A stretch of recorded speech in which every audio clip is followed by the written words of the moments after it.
Agora, pessoal, um dos outros fenômenos da inflação que é interessantíssimo, que aí acaba fazendo vocês terem o entendimento, né, de como é maligno, né, esse sistema financeiro inflacionário.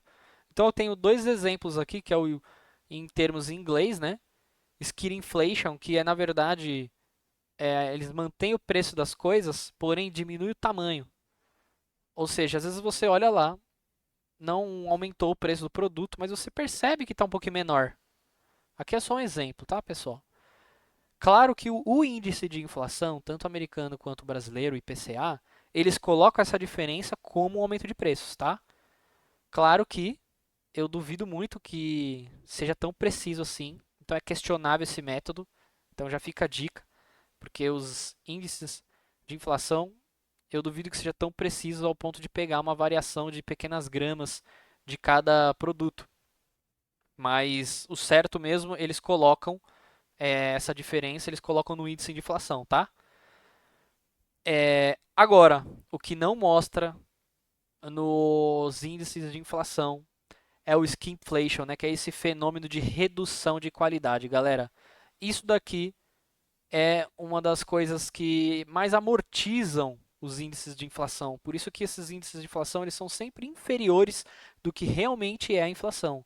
A inflação real é sempre maior do que os índices, galera. Resumindo, é isso. Isso daqui é um dos fenômenos que comprova esse argumento. Por quê?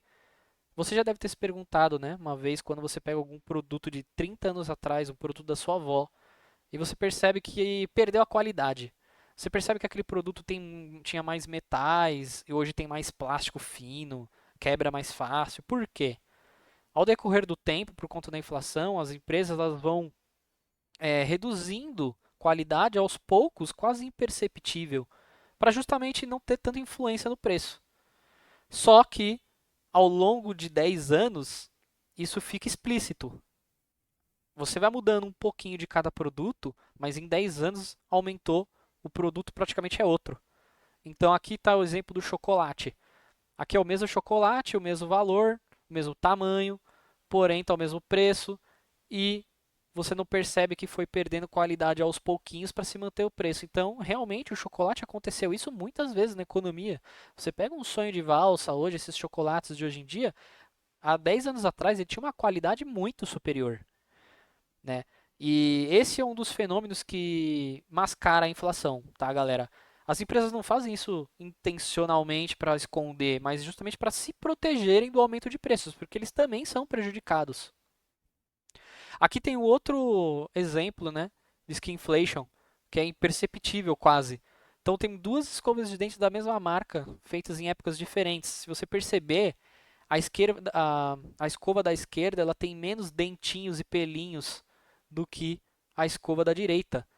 Aí você fala, ah, nossa, mas alguns pelinhos e plásticos, né, de borracha, faz diferença, galera? Pensa eles produzirem 5 milhões de escovas e eles diminuírem aqui 2% de cada escova, ou seja, eles economizaram mais de 2% de 5 milhões.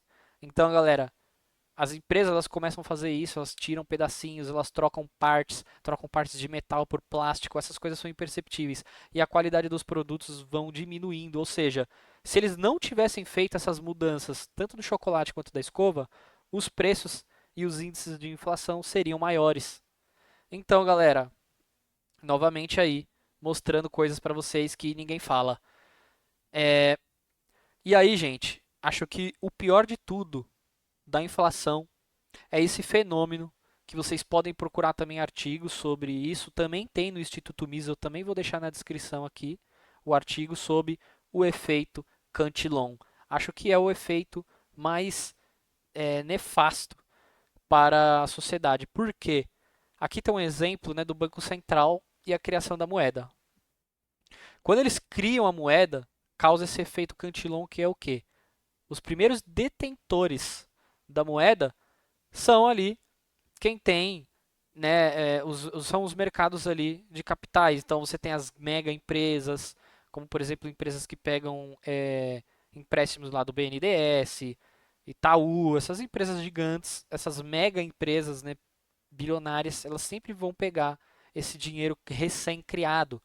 Então você tem os bancos comerciais, os detentores de ativos, grandes empresas. E aí, depois que esse dinheiro é repassado, esse novo dinheiro criado do zero, né, ele é repassado para a economia real, onde tem os negócios informais, o mercadinho da esquina, os trabalhadores, o salário dos trabalhadores. Todo esse dinheiro, quem recebe, né, esse novo dinheiro criado, quem recebe é por último, são o povo mais comum, a base da pirâmide. Esse é o efeito Cantillon. E qual que é o efeito disso, galera? O que que isso quer dizer? É que quem recebe o dinheiro primeiro, recebe o dinheiro com maior valor. Se eu imprimir dinheiro agora, criei dinheiro do nada, quem recebeu primeiro praticamente não teve desvalorização da moeda. A desvalorização ela vai acontecendo conforme esse dinheiro vai sendo repassado pela sociedade de mão em mão. Então, o último que pegar esse dinheiro vai pegar o dinheiro mais desvalorizado de todos. Esse é o efeito Cantillon. Ou seja, esse sistema é criado para favorecer as grandes empresas.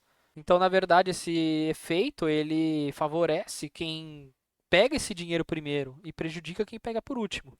Óbvio que é sempre o mais pobre, o coitado do trabalhador.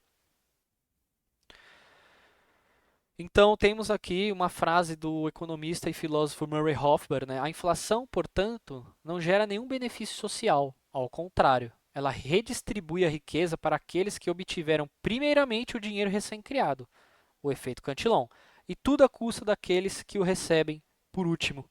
A inflação é, efetivamente, uma disputa. Na visão dele, né, uma disputa para ver quem obtém antes dos outros a maior fatia do dinheiro recém-criado. Ou seja, vocês percebem que essa degradação da moeda também gera uma degradação da moral. Porque você, além de perder o incentivo à poupança, você tem um incentivo ao consumo, você também tem um incentivo a ser amigo do rei. Você tem um incentivo ao quê? A você se beneficiar com o governo, colocar um político corrupto lá dentro para ele te ajudar, dar crédito, ou seja, vira uma competição. E é óbvio que essas mega empresas sempre vencem.